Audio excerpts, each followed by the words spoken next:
तो आज मेरा सौभाग्य है कि मुझे आज दोबारा से जो है इस स्वास्थ्य चर्चा के लिए आमंत्रित किया गया। तो आज जो है विषय लेते हैं, इस समय जिस तरीके का मौसम चल रहा है और ग्रीष्म ऋतु जो है अपने पूर्णतः चरम पे है। टेम्परेचर जो है 40 डिग्री से ऊपर क्रॉस कर गया है बहुत जगह। अपने हल्द्वानी में भी टेम्परेचर काफ़ी ज़्यादा बढ़ गया है। तो आज हम विषय लेते हैं हीट स्ट्रोक का।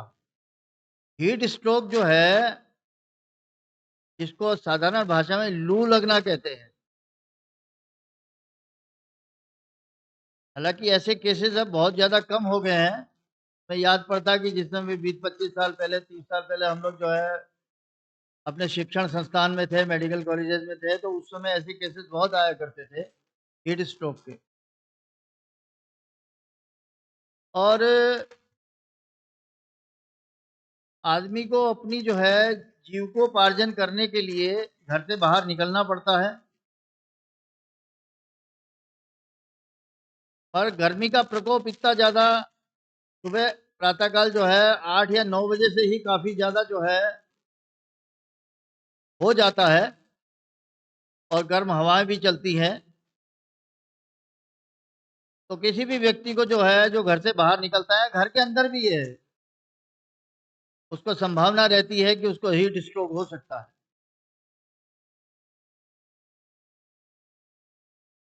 हीट स्ट्रोक एक्चुअली है क्या, थोड़ा सा इसके बारे में चर्चा करेंगे। हीट स्ट्रोक जो है, लू जिसको कहते हैं, ये अगर किसी व्यक्ति का, हमारा जो है नॉर्मल बॉडी का टेम्परेचर जो है 98.4 होता है डिग्री, और किसी व्यक्ति का अगर टेम्परेचर शूट अप करके जो है अगर 106 डिग्री तक पहुंच जाए, तो इतना मान के चलिए कि वो हीट स्ट्रोक की चपेट में आ गया है। और 106 डिग्री पहुंचने पे बॉडी का टेम्परेचर जो है, उससे शरीर के अंदर जो है बहुत सारे बदलाव आ जाते हैं। एकदम बॉडी का टेम्परेचर बहुत ज़्यादा बढ़ जाता है और स्वेटिंग जो है, जिसको कहना चाहिए कि स्वेट जो है ना, वो पसीना बिल्कुल ऐसे व्यक्ति को नहीं आता। टेम्परेचर बहुत ज़्यादा रेज़ कर जाता है। और सबसे बड़ी चीज़ ये होती है कि इसमें टेम्परेचर रेज़ करने के साथ-साथ स्किन बिल्कुल ड्राई हो जाती है ऐसे पेशेंट। और स्किन ड्राई होने के बाद जो है शरीर में स्किन इरेप्शंस टाइप के चकत्ते जैसे लाल रंग के भी देखे गए बहुत सारे पेशेंट को। और अगर इसके सिम्पटम के ऊपर जाया जाए कि क्या-क्या इसमें साइन दिखाई देते हैं, तो बहुत ज़्यादा मुँह का सूखना, बहुत ज़्यादा प्यास लगना, और कभी-कभी दिल की धड़कन बहुत ज़्यादा बढ़ जाती है इसमें। और इतना मान के चलिए कि अगर इस तरीके की कंडीशन बहुत देर तक रहती है, तो ऐसा व्यक्ति जो है वो शॉक में तक पहुँच सकता है, बेहोश तक हो सकता है। उसको न्यूरोलॉजिकल सिम्पटम्स भी दिखाई देने शुरू हो जाते हैं। और इतना हमारी बॉडी के अंदर जो है, हमारा थर्मो रेगुलेटरी सिस्टम जो पॉइंट है, वो ब्रेन में होता है, जो हमारे बॉडी की हीट को जो है कंट्रोल करता है। देखिए, हमारे व्यक्ति में जो है, मनुष्यों में एक बहुत अच्छी क्वालिटी होती है, अगर किसी बॉडी का टेम्परेचर लो हो गया है, तो बॉडी खुद ही एडजस्ट करती है उसको नॉर्मल लाने के लिए। और किसी का हाई हो जाता है तो उसको खुद ही बॉडी जो है रिएक्शन करती है उसको नीचे लाने के लिए। और ये संभव 102, 103 तक पेशेंट को जो है अगर टेम्परेचर बढ़ता है, तो ये संभव हो सकता है कि उसको जो है, और उसमें बहुत सारे उपाय ऐसे किए जाते हैं कि जिससे नॉर्मली हमारे पास फीवर के पेशेंट जो आते हैं 103, 104 पेशेंट वाले आते ही हैं। बट मैंने पहले बताया कि 106 तक अगर टेम्परेचर पहुँच जाता है, तो उस समय ये रिस्क में हो जाता है। और अगर नॉर्मली टेम्परेचर बढ़ता है, तो आपने ध्यान दिया होगा कि उसमें स्वेटिंग होती है, उसमें पसीना भी आता है, क्योंकि हीट रेडिएट करता है बॉडी से। बट ऐसी कंडीशन में हीट रेडिएशन होता ही नहीं है। तो अब इसको कैसे बचाव किया जाए, क्या करा जाए, अपनी कैसे दिनचर्या में जो है अपने चेंजेस ला जाए, कैसे हमारी बॉडी जो है डिहाइड्रेट ना हो, रिहाइड्रेट कैसे रखें इस मौसम में, इसका विशेष ध्यान देना पड़ेगा। देखिए, ग्रीष्म ऋतु में इतना मान के चलिए कि आयुर्वेद ये स्पष्ट कहता है कि हमारी जो बल होता है वो आधा हो जाता है। तो हम अगर ऋतुचर्या का पालन करते हैं, जो मैं बार-बार एक ही बात कहा करता हूँ, क्योंकि किसी भी रोग को होने का कारण जो है मिथ्या आहार विहार है। आहार तो गड़बड़ी होगी तो वो रोग होगा ही होगा, और विहार मतलब जो हमारी अगर लाइफ़स्टाइल गलत होगी या हमारा जो हम जो है दिनचर्या अपनी कर रहे हैं वो गड़बड़ी होगी तो ये बीमारी भी होगी। इसीलिए जो है अपने बल का जो है एक तो इस मौसम में आधा व्यायाम करना अर्ध व्यायाम माना गया। चरक संहिता में स्पष्ट लिखा है कि हमारी बॉडी की जितनी पावर है, जितनी ताकत है, जितनी शक्ति है, उससे हाफ व्यायाम करना। कभी भी ज़्यादा जो है एग्जॉस्टेड नहीं होना, एग्जॉस्ट नहीं करना अपनी बॉडी को, इसका विशेष ध्यान देना जिससे जो है डिहाइड्रेशन के साइन ना आए। क्योंकि कहीं न कहीं बॉडी टेम्परेचर से डिहाइड्रेशन के साइन आ जाते हैं। अब दिनचर्या को हम अगर ठीक रखेंगे, सुबह से व्यवस्थित रखेंगे और जिस समय भी हम बाहर जाएँ और सूरज की रोशनी बहुत तेज़ है, तो अपने कान को, सिर को ढक के घर से बाहर निकलें। पूरे जो है हाथ-बाँह को जो है ऐसे नहीं कि हाफ टी-शर्ट या हाफ अंडरशर्ट पहन के ही बाहर घूम रहे हैं, ऐसे भी हीट का एक्सपोज़र होने का खतरा बन जाता है। पूरे कपड़े पहन के घर से बाहर निकलना है और जब भी निकलना है तो डिहाइड्रेट होके निकलना है, पानी की क्वांटिटी अच्छी खासी लेके निकलें। पानी की कमी नहीं होनी चाहिए और इस समय जो है इस मौसम में अगर हम जो है पानी के अंदर नींबू का प्रयोग करेंगे तो भी वो बहुत अच्छा माना जाता है। उससे भी हम लोग जो है अपनी बॉडी को डिहाइड्रेट कर सकते हैं। अब इसके बाद जो है भोजन जो है हमने हल्का सुपाच्य लेना है, बहुत ज़्यादा हैवी मील्स नहीं लेने, हैवी मील्स को अवॉइड करना है, स्पाइसी मील को जो है हमने अवॉइड करना है और इन दिनों जो है छाछ का प्रयोग भी कर सकते हैं और चने का सत्तू आता है, पहले लोग खाया करते थे इसको यूज़ करते थे। चने के सत्तू को जो है पानी में घोल के उसमें थोड़ा-सा नींबू डाल के अगर हम इसको लेते हैं तो हम इस बीमारी से बच सकते हैं। ये तो प्रिवेंशन की कुछ चीज़ें हैं जिसको हम लोग अपने अगर जीवन में ढाल लेंगे तो इस खतरनाक, क्योंकि ये देखिए एक इमरजेंसी प्रॉब्लम भी हो सकती है। अगर किसी को सपोज़ करें कि न्यूरोलॉजिकल सिम्पटम्स आने शुरू हो गए और पता चला कि अनकॉन्शियस होके वो गिर पड़ा पेशेंट, तो उसके लिए खतरा है जीवन का। ऐसे पेशेंट को लाइन ऑफ ट्रीटमेंट क्या होना चाहिए? सबसे पहले क्या है, ऐसे पेशेंट को जो है हम लोग धूप से फ़ौरन जो है छाया की तरफ ले जाएँ। अगर घर में ऐसा कुछ है, तो जिस जगह कूलर वगैरह या जिसमें एसी है, तो एसी में उस व्यक्ति को जो है शिफ्ट कर देना चाहिए और पूरी बॉडी को जो है अगर घर में बर्फ़ वग़ैरह है या जिस तरीके से होता है, तो उससे जो है उसको पूरा जो है स्पंजिंग करनी चाहिए। जिसके कारण से जो है उसकी हीट रेडिएट होगी बॉडी से और टेम्परेचर नीचे जाएगा। ऐसे समय में बहुत ज़्यादा औषधियाँ काम नहीं करती। मतलब बहुत सारे लोग कहते हैं कि भई पैरासिटामोल दे देंगे, फ़ीवर अगर 106 हो गया, तो नीचे आ जाएगा। ऐसे में वो दवाइयाँ ही काम नहीं करती।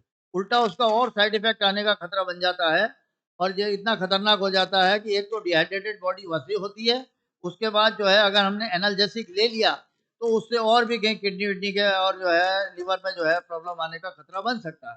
क्योंकि बहुत सारे इसमें जो है हमारे बॉडी के ऑर्गन जो है इन्वॉल्व हो जाते हैं और अगर हीट स्ट्रोक में आदमी अनकॉन्शियस हो के और जो है बेहोशी की हालत में आ जाता है, तो उसके ऑर्गन का खतरा जो है डैमेज होने का बढ़ जाता है। लिहाजा इन चीज़ों को बिल्कुल ध्यान में रखते हुए अगर थोड़ा बहुत परिवर्तन उस पेशेंट में आना शुरू हो गया, तो ये मानना नहीं है कि ये ठीक हो रहा है।